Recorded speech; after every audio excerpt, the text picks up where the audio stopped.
Alright, we got a Jeep Wrangler JL. Now the only reason I'm making this video is because there's a lot of misinformation going on online as to how to replace the auxiliary battery, which is under this fuse box, right?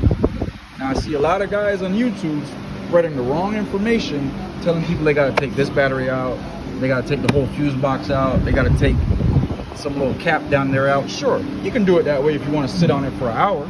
All right, now here's an easy way to replace this auxiliary battery, okay? You pop these two right here off. Pop these two tabs off, right? You peel this back, okay? You just literally peel it back like this. You peel it back like this, right? And you literally just sit it right here on top of the tire, right? Now watch this. If you go into here, let me put a light for you, okay? If you go under here and you look, that's one 10 millimeter right there. That's another 10 millimeter right there. And that's another 10 millimeter right there. 3 10 millimeter. You loosen those, this tray is gonna come down. Just don't let it fall on your face, that's all. You grab the tray, move it out of the way, and the battery's gonna hang.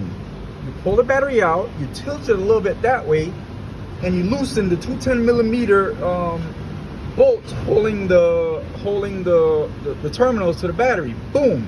And you put it in reverse order. It's easy, quick. It takes you about 5 minutes. Okay? So for these professional Jeep owners on YouTube, stop spreading wrong information to these people, man. All right?